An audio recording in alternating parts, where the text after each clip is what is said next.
Neste vídeo vamos falar sobre o balanço funcional. O balanço funcional ele é criado, é construído a partir do balanço contabilístico ou patrimonial da empresa, com um conjunto de adaptações e reclassificações que eventualmente terão de ser feitas.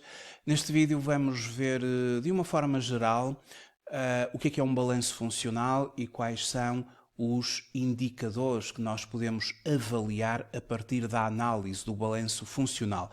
Estamos aqui a falar fundamentalmente do estudo do equilíbrio financeiro de uma empresa. Mas vamos começar por mostrar um balanço funcional criado para uma determinada entidade.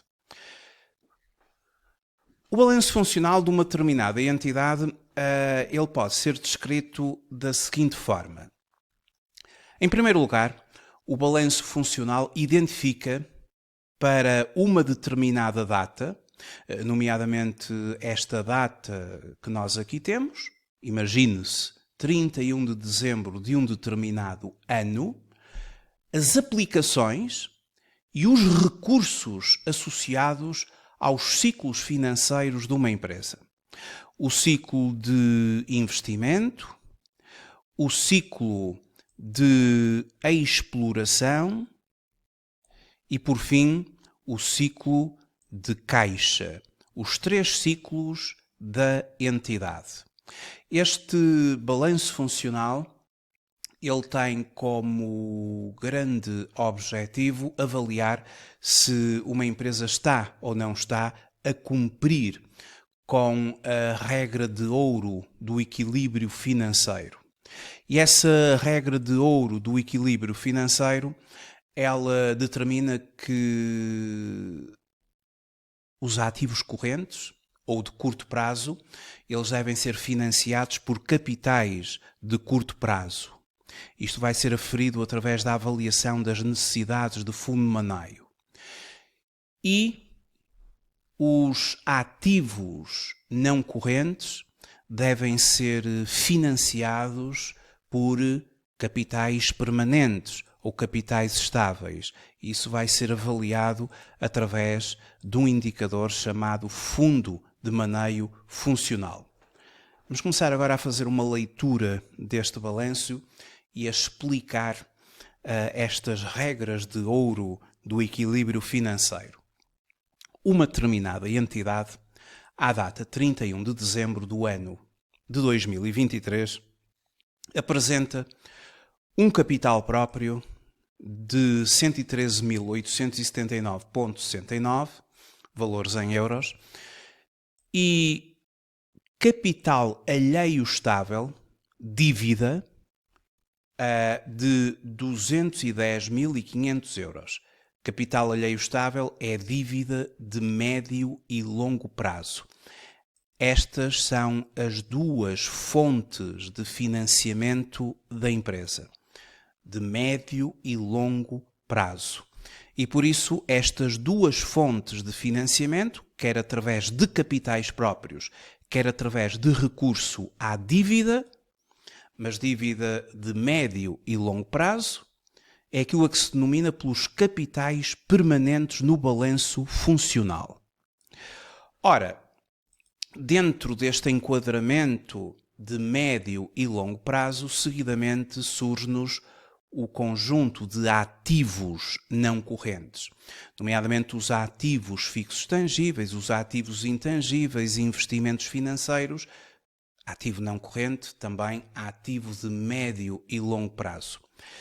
E aqui vamos avaliar se se cumpre ou não a primeira regra de ouro do equilíbrio financeiro, que é a seguinte: o ativo não corrente ou as aplicações de médio e longo prazo devem ser financiadas por capitais permanentes.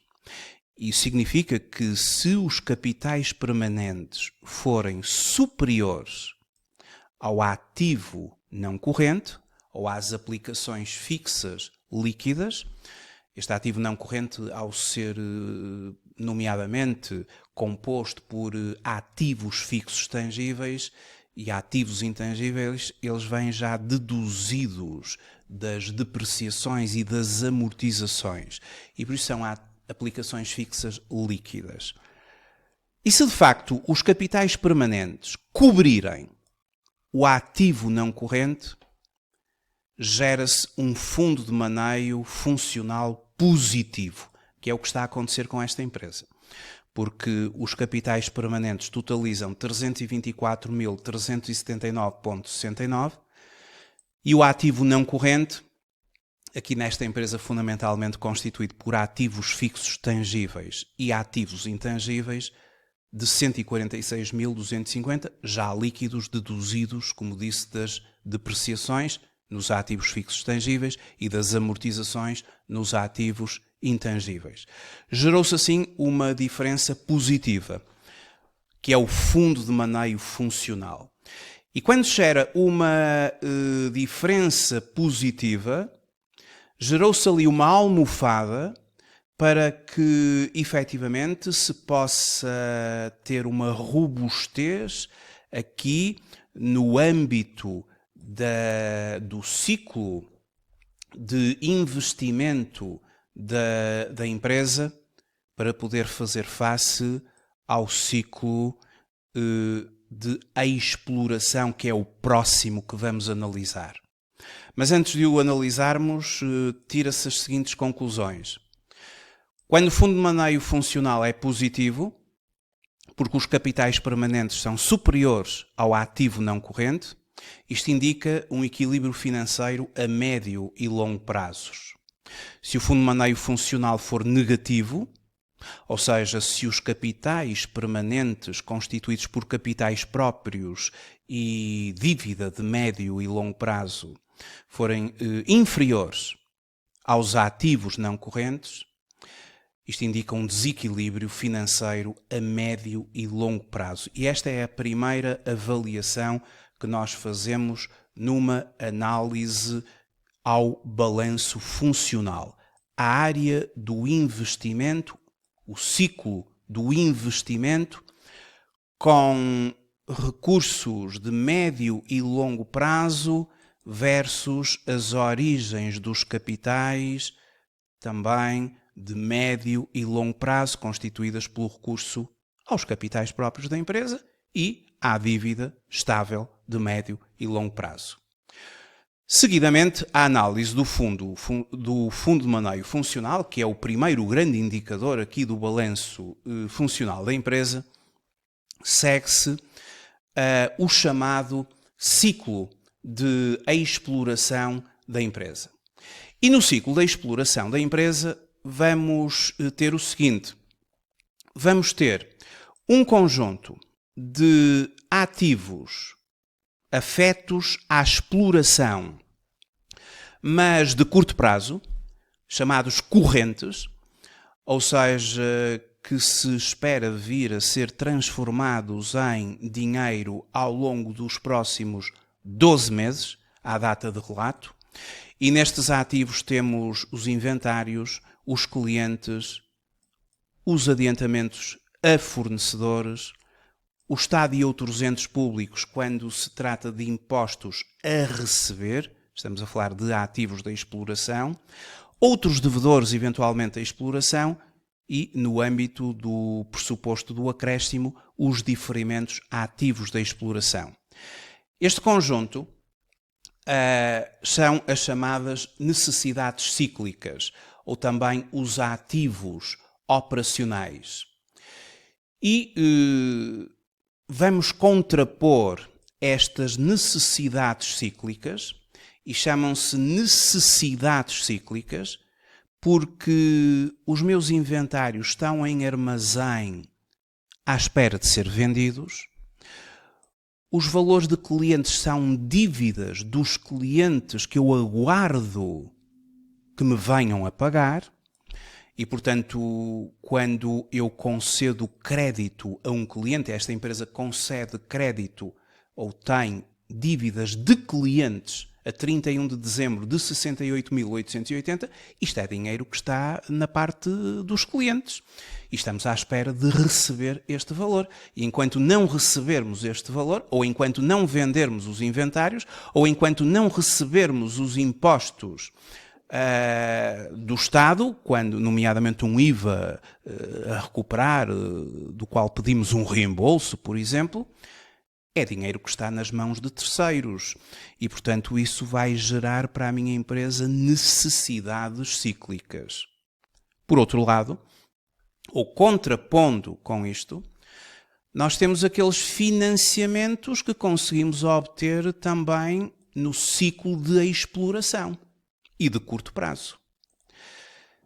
Os fornecedores, aos quais, neste caso, se deve 15.990, devemos nós, a empresa, aos fornecedores 15.990, e enquanto não pagarmos, estamos a usufruir ali dos fornecimentos ou das mercadorias que os fornecedores nos concederam antes de lhes pagarmos, e portanto isto é um financiamento de curto prazo que os próprios fornecedores nos estão a conceder, e muito importante, não oneroso, não nos cobram juros por isto.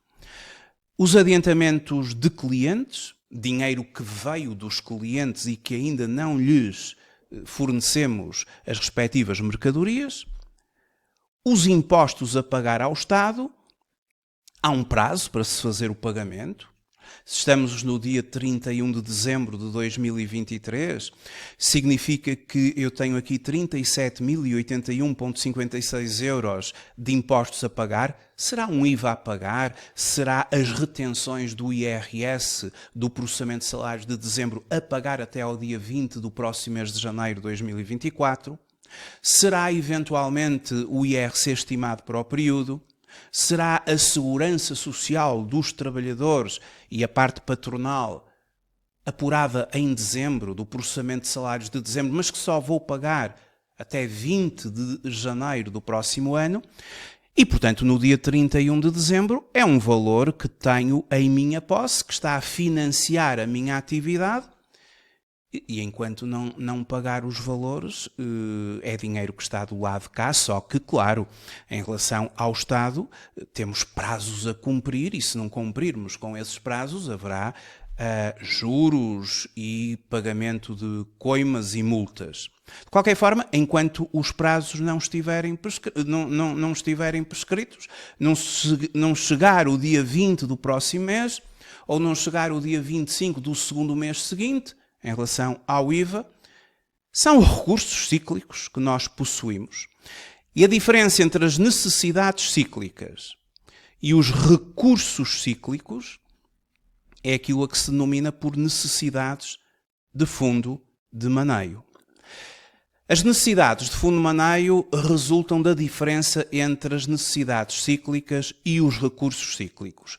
Quando as necessidades de fundo de maneio são positivas, ou seja, as necessidades cíclicas são superiores aos recursos cíclicos, a empresa tem necessidades de fundo de maneio. Isto não é propriamente positivo. Haver necessidades de fundo de maneio quer dizer que a empresa necessita ali de working capital para a atividade.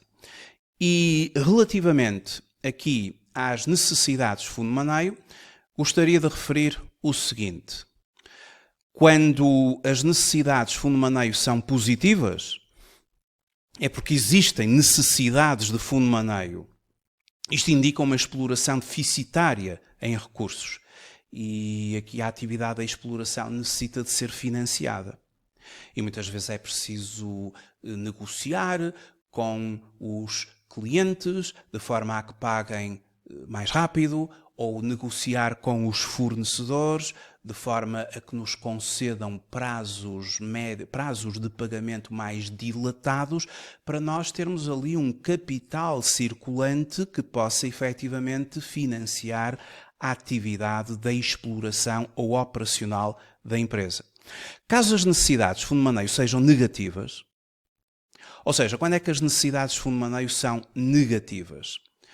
Quando, efetivamente, as necessidades cíclicas são menores que os recursos cíclicos.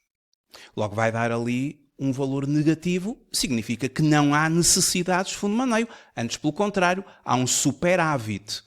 E nesses termos, verifica-se uma exploração excedentária em recursos e a própria atividade da exploração, ela está a ser uma fonte de financiamento para a empresa. Imagine-se o que é uma empresa que recebe pronto dos clientes, que tem uma duração média de inventários muito reduzida, ou seja, uma grande rotação, vende muito, os inventários estão sempre a ser repostos, estão muito pouco tempo na loja ou muito pouco tempo no armazém e, por sua vez, paga aos fornecedores a 60, a 90 dias.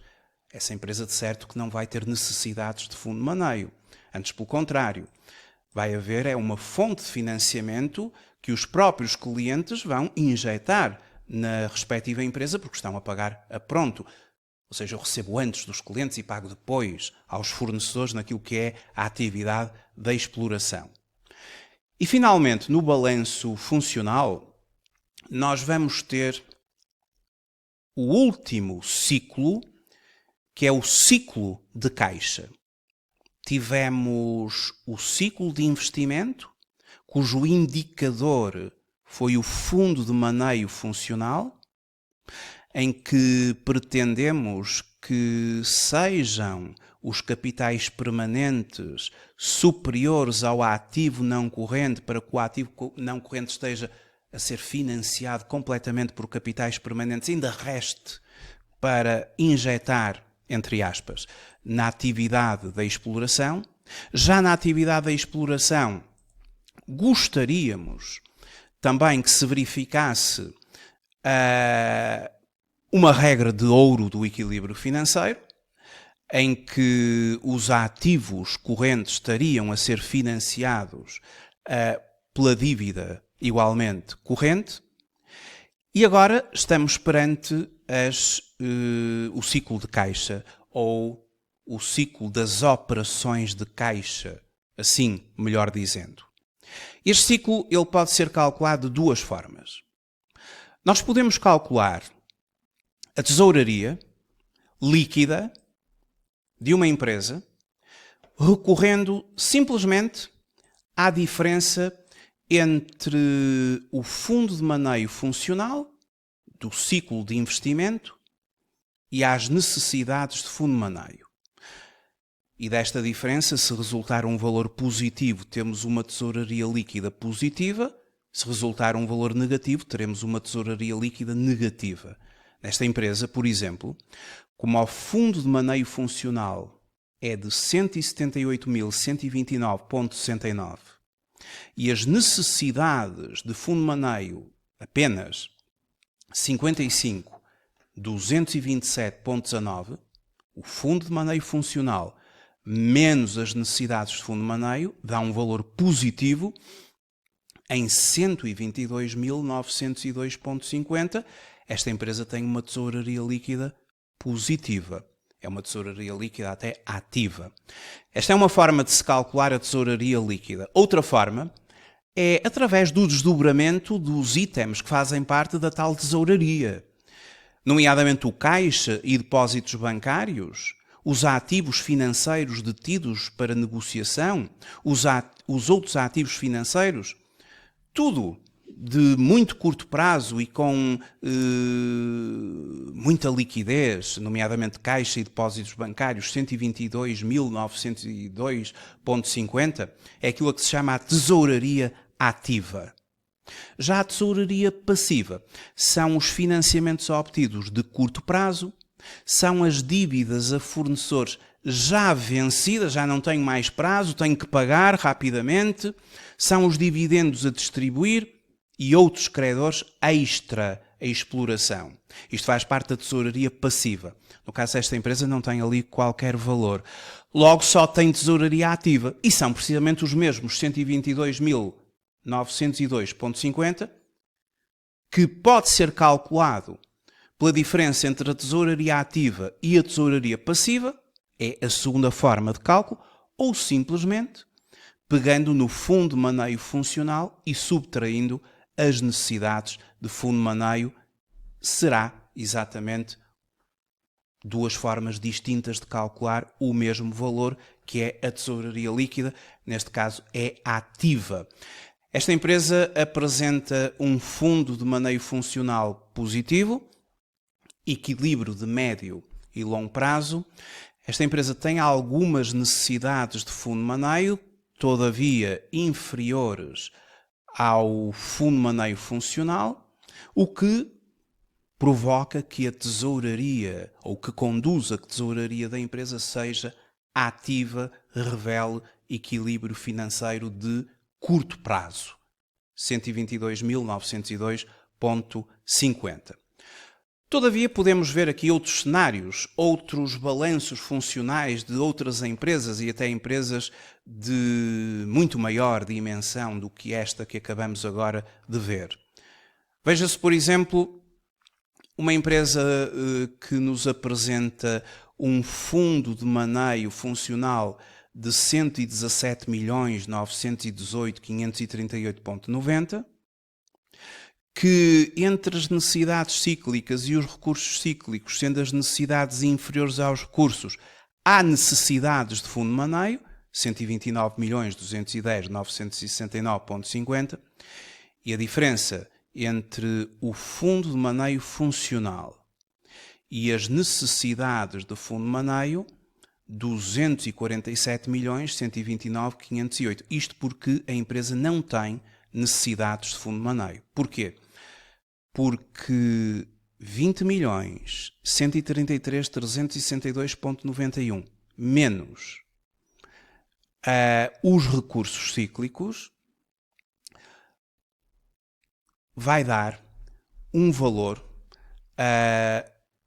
negativo.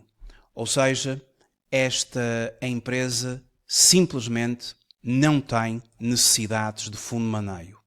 É uma empresa que consegue financiar a sua atividade com a sua atividade da exploração. Isto é um exemplo, por exemplo, de um hipermercado que recebe a pronto dos seus clientes e paga aos seus fornecedores a 60 a 90 dias e as suas lojas, os seus inventários têm uma duração média muito reduzida, duração média de inventários, vende-se muita rotatividade a nível de reposição de estoques. São normalmente empresas que nos apresentam fundo de maneio funcional positivo, não têm necessidades de fundo de maneio, o que conduz a uma tesouraria líquida fortemente positiva. Uma outra empresa, por exemplo, apresenta recursos estáveis, os tais capitais permanentes, o capital próprio, a dívida de médio e longo prazo de 557 mil milhões, as aplicações fixas líquidas, um valor muito superior, ou seja, um fundo de maneio funcional negativo. Não se verifica a primeira grande regra de ouro do equilíbrio financeiro. As aplicações fixas líquidas não são financiadas pelos capitais permanentes. E não há uma almofada para fazer face ao tal próximo ciclo, que é o ciclo de exploração. Por sua vez, no ciclo da exploração, as necessidades cíclicas, sendo superiores aos recursos cíclicos, e sendo as necessidades de fundo de maneio a diferença entre as necessidades cíclicas e os recursos cíclicos, não há necessidades de fundo de maneio. São negativas. Isto é bastante positivo, mas não suficientemente positivo para considerar um fundo de maneio tão negativo. Isto significa que a diferença entre o fundo de maneio funcional e as necessidades de fundo de maneio, temos ali uma tesouraria líquida negativa. Este é um cenário de desequilíbrio financeiro de médio e longo prazo e também ali de curto prazo, mesmo com necessidades de fundo de maneio não existentes. A verdade é que com um fundo de maneio funcional superior, em termos negativos, às necessidades de fundo de maneio, temos ali uma tesouraria líquida negativa. Isto é o balanço funcional. Claro que muito mais há a dizer relativamente ao balanço funcional. Estas são as ideias básicas do balanço funcional e os seus 3 grandes indicadores: o fundo de maneio funcional, as necessidades de fundo de maneio e a diferença entre um e outro indicador que resultará de uma tesouraria líquida, quando negativa passiva, quando positiva uma tesouraria líquida ativa. Muito obrigado por ter visualizado este vídeo. Até uma próxima oportunidade. Até breve.